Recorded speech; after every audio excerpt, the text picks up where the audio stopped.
दोस्तों सोचिए, हिंद महासागर की वही लहरें जहां कभी भारतीय नौसेना के विमान भारत की सीमाओं की रक्षा करते थे, आज उन्हीं आसमानों में तुर्की के घातक ड्रोन उड़ रहे हैं। वो देश मालदीव, जिसे भारत ने महामारी के समय ऑक्सीजन दी, जिसे पानी, दवाइयां और तकनीक से बचाया, आज वही देश भारत की पीठ में छुरा घोंप रहा है।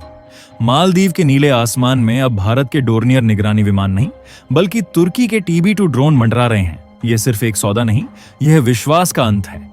भारत ने हमेशा अपने पड़ोसियों के लिए दोस्ती का हाथ बढ़ाया, कभी श्रीलंका को बचाया, कभी नेपाल को सहारा दिया, कभी मालदीव को ऑक्सीजन भेजी, लेकिन हर बार नतीजा वही, जिसे बचाया उसी ने काटा। और अब वही कहानी दोहराई जा रही है। मालदीव के नए राष्ट्रपति मोहम्मद मोइजू भारत की दोस्ती नहीं, तुर्की के सौदे पर भरोसा कर रहे हैं।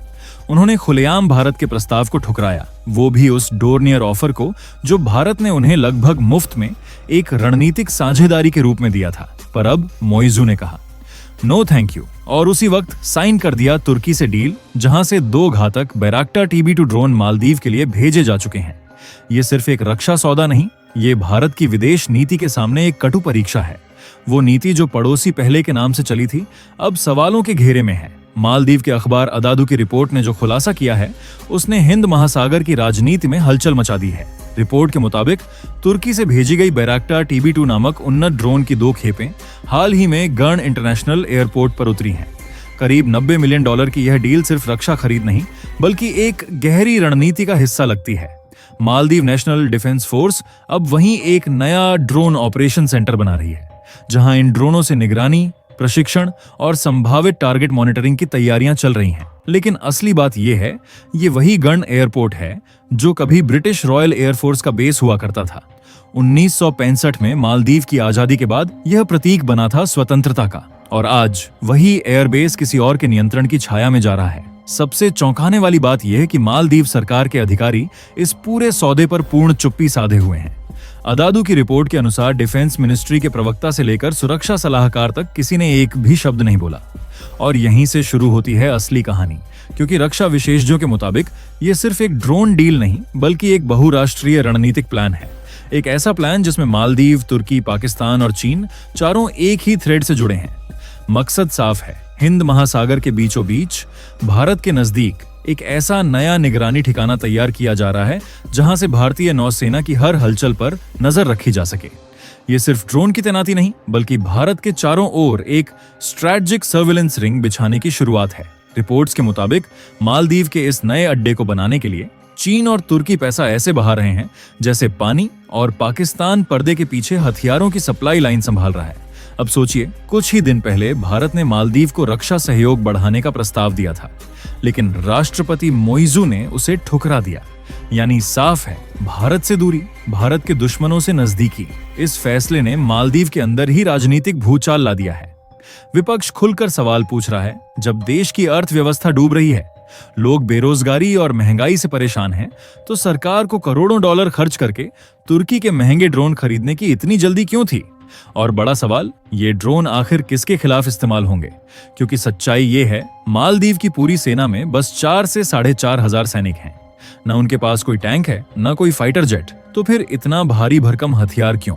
जवाब साफ है, मकसद भारत पर रणनीतिक दबाव बनाना है। विडंबना देखिए, यही मालदीव है जिसे हर संकट की घड़ी में भारत ने सबसे पहले मदद दी थी। कभी पानी के संकट में, कभी प्राकृतिक आपदा में। लेकिन आज वही देश भारत की सीमाओं के खिलाफ एक नई रणनीति का मोहरा बन रहा है। लेकिन रुकिए, कहानी यहीं खत्म नहीं होती, क्योंकि ये सिर्फ ड्रोन बेचने या खरीदने की बात नहीं है।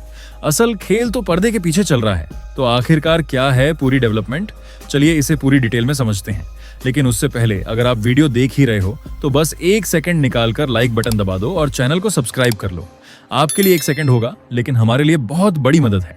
दरअसल दोस्तों, अभी कुछ ही दिन पहले की बात है, पाकिस्तान के सबसे बड़े सैन्य अधिकारी जनरल साहिर शमशाद मिर्जा एक रहस्यमय दौरे पर मालदीव पहुंचे।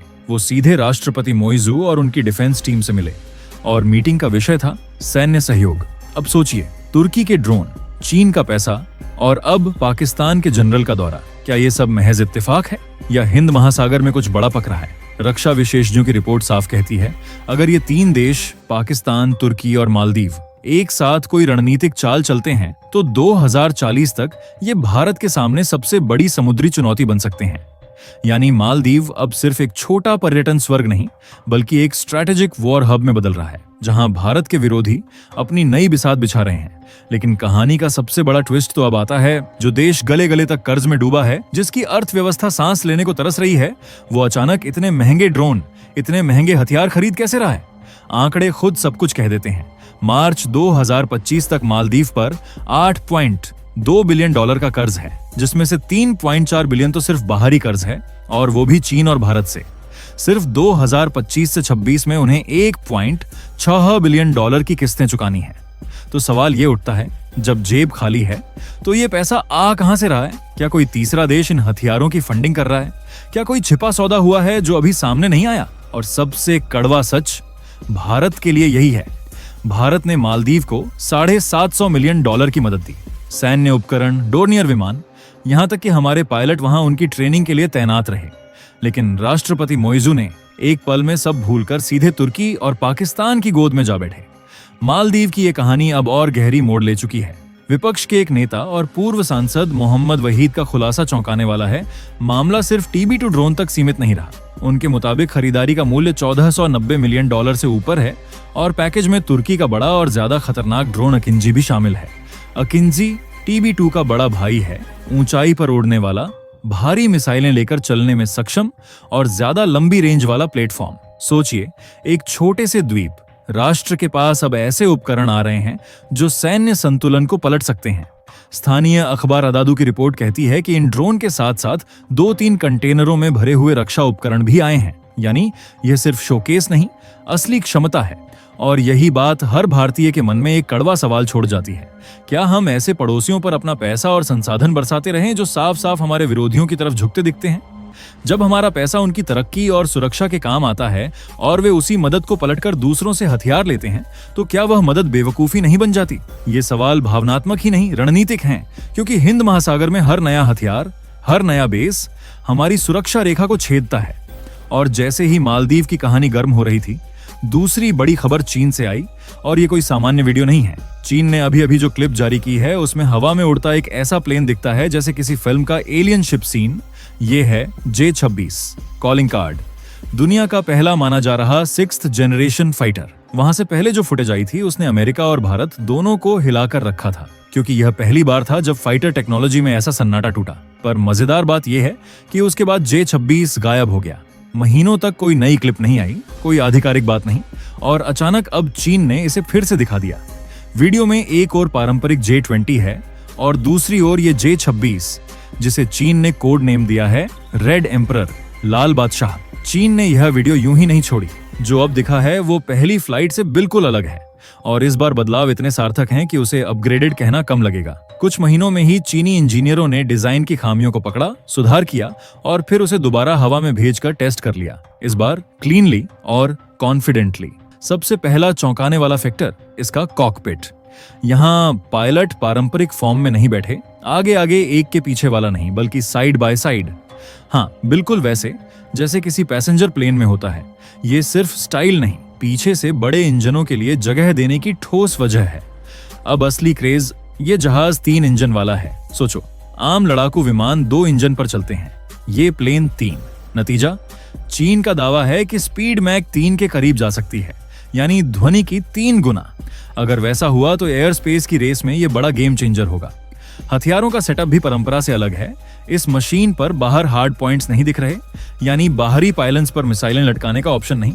इसके बजाय इसमें केवल 2 इंटरनल वेपन्स बे दिए गए हैं, यानी हथियार अंदर छिपे रहेंगे और जरूरत पर निकलकर हमला करेंगे। यह तरीका स्टील्थ और रडार अवेलेबिलिटी के लिहाज से स्मार्ट है। हमला भी करोगे और निशान भी कम छोड़ोगे। पर ध्यान रहे, F-35 जैसे मंच भी अंदर की बर्थ्स इस्तेमाल करते हैं, पर वे बाहरी पेलोड ऑप्शन भी देते हैं।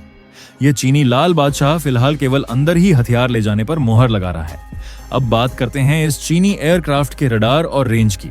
यहाँ है active electronically scanned array radar, जो आज के स्टैंडर्ड के हिसाब से आम है।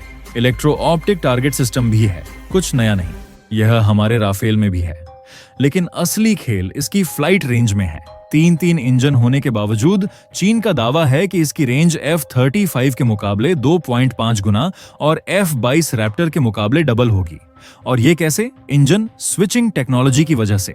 जब विमान कोई ऑपरेशन या पेट्रोलिंग कर रहा हो और लड़ाई में नहीं है, तो ये सिर्फ बीच वाला इंजन चालू रखेगा और साइड वाले 2 इंजन बंद कर देगा। इससे ईंधन की खपत कम होगी, रफ्तार संतुलित रहेगी और लंबी दूरी तय करना आसान होगा। लेकिन सबसे बड़ा सवाल, ये विमान कितना स्टील्थ और ऑपरेशनली खतरनाक होगा?